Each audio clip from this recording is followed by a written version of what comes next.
हवा महल कार्यक्रम में आज हम आपको सुनवा रहे हैं V.M. आनंद की लिखी हास्य नाटिका मरने के बाद। निर्देशक दीनानाथ। अरे मैंने कहा सोहन की माँ कहाँ हो? हाय क्यों चिल्ला रहे हो? रसोई में हूँ, रसोई में। कोई काम भी करने दोगे या चिल्लाते ही जाओगे? ये तो तुम कब से कह रही हो कि तुम रसोई में हो, लेकिन खाना तो अभी तुमने दिया ही नहीं और यहाँ भूख जोरों से लग रही। हाय हाय, तुम नौकरी से क्या रिटायर हुए, तुम तो दिमाग से भी रिटायर हो गए।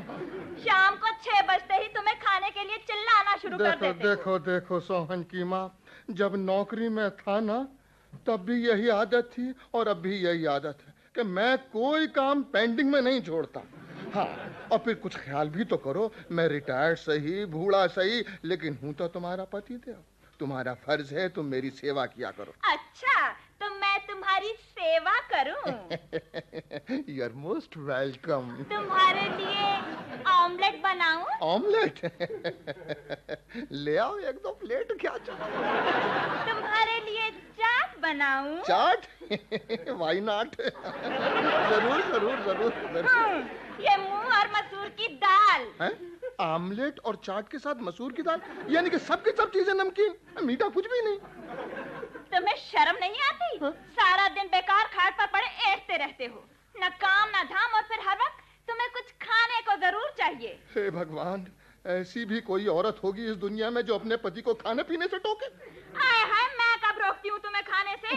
खाओ, खूब खाओ, घर में टकसाल जो लगी है रुपयों की। अरे भाग्यवान, जरा आहिस्ता बोल, आहिस्ता, चिल्ला चिल्ला कर अड़ोसियों पड़ोसियों की नजरों में जलील तो ना कर। ना जाने मेरा तुझसे छुटकारा कब होगा। हे भगवान, कृपा निधान कर कल्याण, या तो मेरे ले ले प्राण और या ओहो, भगवान से प्रार्थना कर रहा हूँ, उसमें भी टांग अड़ा रही है। तुम इस तरह गुस्से में बोल रही हो सोहन की माँ, मेरे तो हाथ पांव फूल रहे हैं। प्रार्थना क्या मैं हाथ करूंगा?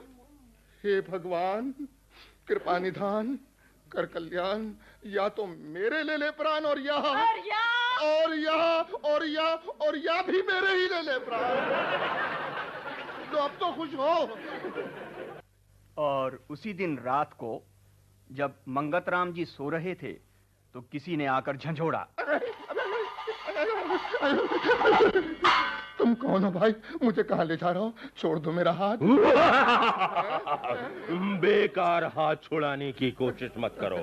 अब तुम यहाँ से वापस नहीं जा सकते प्राणी। प्राणी? कौन प्राणी? भाई मेरा नाम बिगाड़ने की कोशिश मत करो। मैं हूँ मंगतराम उर्फ मंगता, रिटायर्ड सेक्शन ऑफिसर। अब तुम न मंगतराम हो और न मंगता। अब तुम सिर्फ प्राणी हो, प्राणी। लेकिन आपकी तारीफ? मैं यमराज का एजेंट हूँ। यमराज का एजेंट? कुछ समझ में नहीं आया। Bank agent, commission agent, managing agent, property agent, travel agent सुन रखे थे, लेकिन ये यमराज का एजेंट तो पहली बार सुना है। तुम अभी तक नहीं समझे भोले प्राणी, मैं यमदूत हूँ, यमदूत। क्या कहा? यमदूत। अब तुम मर चुके हो और मैं तुम्हें यमराज के पास ले जा रहा हूँ। मैं मर चुका हूँ? लेकिन किस खुशी में भाई साहब? मेरा मतलब, मेरा कसूर क्या है? भूल गए भोले प्राणी, कल शाम को तुम खुद ही भगवान से प्रार्थना कर रहे थे कि हे भगवान, कृपा निधान कर कल्याण, ले ले मेरे प्राण, और अब पूछते हो कि मेरा कसूर क्या है? वो प्रार्थना? वो प्रार्थना मैं भगवान से थोड़ा ही कर रहा था, वो तो मैं अपनी पत्नी को डरा रहा था। लेकिन भगवान ने तुम्हारी प्रार्थना सुन ली। जो बात मैं पत्नी से कर रहा था वो भगवान ने सुन ली, यानी कि रॉन्ग नंबर मिल गया। कल शाम को पूरे 6 बजे तुमने भगवान से प्रार्थना की कि ले लो मेरे प्राण, और 6:01 पर मैंने तुम्हारे पास पहुंचकर तुम्हारे प्राण निकाल लिए। कमाल है, बड़ी प्रॉम्प्ट सर्विस है। मेरी एक बात मानो यमदूत जी, तुम यमराज की नौकरी छोड़कर किसी फायर ब्रिगेड में नौकरी कर लो, इससे जनता का भी भला हो जाएगा। इधर आग लगी, उधर तुम फायर ब्रिगेड लेकर पहुंचे। प्राणी, हाथ छुड़ाने की कोशिश मत करो। अब तुम भूल जाओ उस दुनिया को। मैं कैसे भूल जाऊं उस दुनिया को जहां मेरी पत्नी रहती है? जब तुम मुझे लेकर चले थे उस वक्त वो मेरे लिए पराठे बना रही थी। वो बेचारी वहां बैठी मेरा इंतजार कर रही होगी। जब तक मैं खाना नहीं खाऊंगा वो भी खाना नहीं खाएगी। तुम भी अजीब तरह के इंसान हो। शरीर छोड़ दिया, संसार छोड़ दिया, लेकिन तुम्हारा खाने का लालच नहीं छूटा। मिस्टर यमदूत, काश के तुमने मेरी पत्नी के हाथ का बना हुआ खाना खाया होता। हाय हाय हाय हाय हाय हाय हाय हाय। छोटी छोटी मुलायम मुलायम भिंडियों की सब्जी, काले काले चमकदार बैंगनों का भरता, उड़द की दाल और उसमें देसी घी का तड़का। लालची इंसान, चलो मेरे साथ। अब तुम उस दुनिया से बहुत दूर आ चुके हो। महाराज, इतना जुल्म तो न करो मेरे साथ। तुमने खुद ही तो प्रार्थना की थी कि ले लो मेरे प्राण। अरे भाई, कह तो दिया मैंने। मैं तो अपनी पत्नी से मजाक कर रहा था। तुम आसमान में रहने वाले क्या जानो, हम आदमियों को अपनी पत्नियों को डराने के लिए क्या क्या पापड़ बेलने पड़ते हैं। अब मैं यकीन दिलाता हूँ महाराज, अब मैं ऐसी गलती कभी नहीं करूंगा। कान पकड़ता हूँ, अब मैं मरने का कभी भी नाम नहीं लूंगा। एक बार मुझे वापस ले चलो उस दुनिया में। मेरी पत्नी, मेरा लड़का, मेरे रिश्तेदार और दोस्त सब मेरे लिए रो रहे हैं। लेकिन अब तुम्हारे वापस जाने का कोई फायदा नहीं। क्यों महाराज? क्योंकि तुम्हारे रिश्तेदार और तुम्हारे दोस्त तुम्हारे शरीर का संस्कार कर चुके हैं। अगर तुम फिर शरीर धारण करके उस दुनिया में वापस पहुंचोगे तो लोग तुम्हें भूत समझेंगे। भूत? लेकिन कोई तो उपाय सोचिए महाराज। सिर्फ एक तरीका हो सकता है प्राणी। क्या? पहले सिर्फ तुम्हारी आत्मा वहां जाएगी, यानी कि लोग तुम्हारी बात तो सुन सकेंगे लेकिन वो तुम्हें देख नहीं सकेंगे। अब तुम अपनी आवाज से आहिस्ता आहिस्ता जब लोगों को यकीन दिला दोगे कि तुम मरे नहीं जिंदा हो, तो फिर तुम्हें शरीर भी मिल जाएगा। मुझे मंजूर है महाराज। मुझे ले चलो वापस उस दुनिया में जहां मेरी पत्नी है, मेरा लड़का है, मेरे रिश्तेदार हैं और दोस्त हैं। वो मेरी आवाज सुनेंगे तो मारे खुशी के नाच उठेंगे। तो चलो वापस उस दुनिया में। देखो प्राणी, हाँ।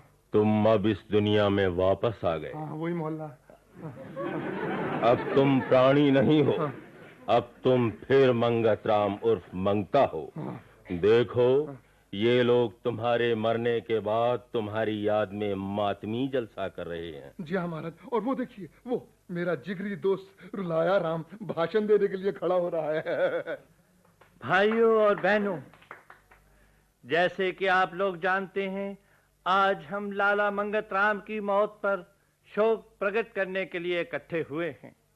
लाला मंगतराम का रोता हुआ चेहरा जब भी हमारे सामने आता है हमें हंसी आ जाती है। रुकिए साहबान, रुकिए। जो तालियां आपने बजाई हैं उन्हें कैंसिल कर दीजिए।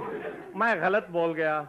मेरा मतलब है कि जब लाला मंगतराम का हंसता हुआ चेहरा हमारे सामने आता है तो हमें रोना आ जाता है। तुम हमको रोने के लिए छोड़ गए मंगतराम।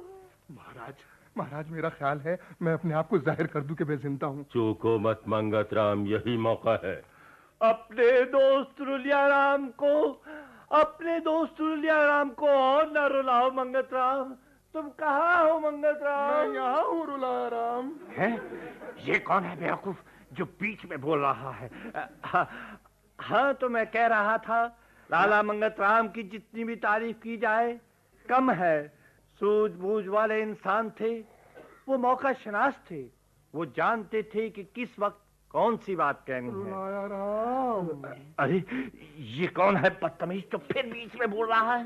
मैं मंगतराम बोल रहा हूँ। मंगतराम? हाँ रुलाराम, जिसकी याद में तुम ये मातमी जलसा कर रहा हो। हमें बेवकूफ बनाने की कोशिश मत करो। खामोश हो जाओ। हाँ तो साहिबान, आज मंगतराम हमारे बीच में नहीं, लेकिन उनकी याद हमेशा हमेशा हमारे दिलों में रहेगी।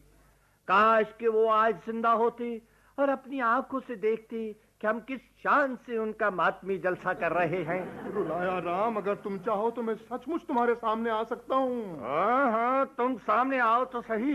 एक बार तुम मेरे हाथ में आ गए तो मैं तुम्हारी हड्डी पसली बराबर कर दूंगा।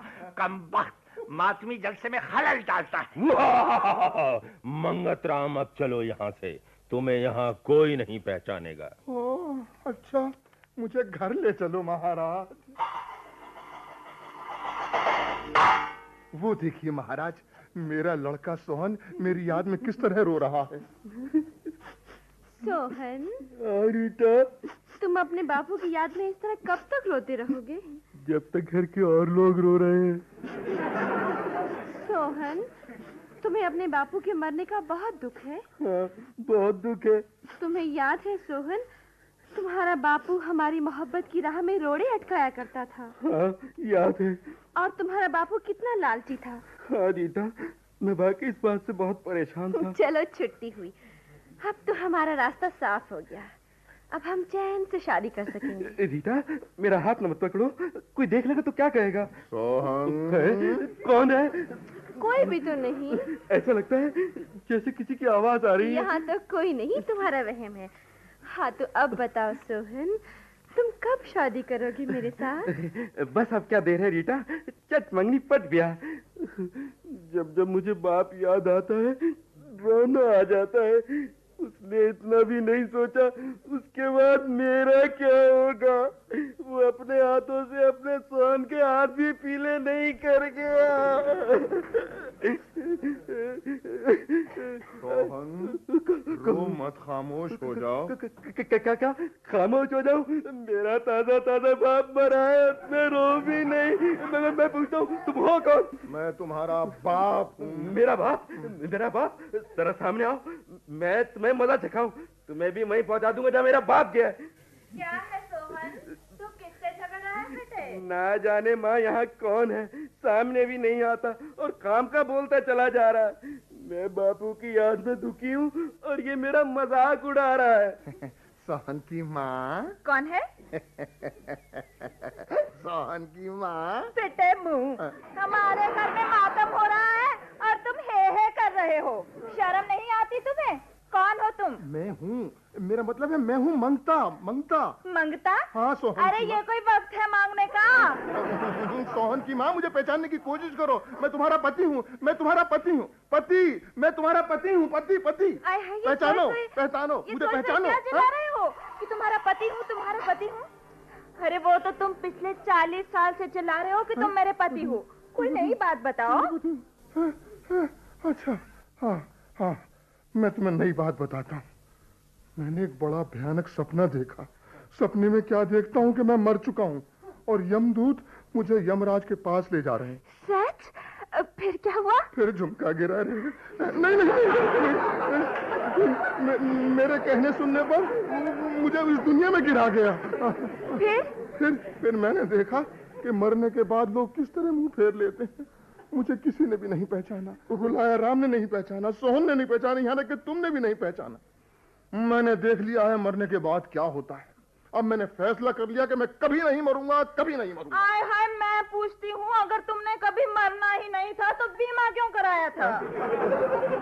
तो क्या तुम सचमुच चाहती हो कि मैं मर जाऊं? हे भगवान, हे कृपा निधान कर कल्याण, अब ऐसे ले ले प्राण के वापिस आने का कभी ना लू नाम। हे भगवान, कृपा निदान कर ले कल्याण, ले ले। अगर उस यमदूत ने सुन लिया तो ले जाएगा फिर मेरे प्राण। नहीं नहीं नहीं नहीं, हे भाग्यवान, सुबह हो गई, ले आ नाश्ता, ले आ पकवान।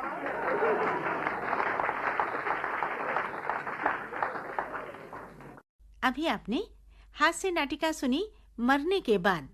लेखक थे V.M. आनंद, निर्देशक दीनानाथ। ये हास्य नाटिका आकाशवाणी दिल्ली की प्रस्तुति थी।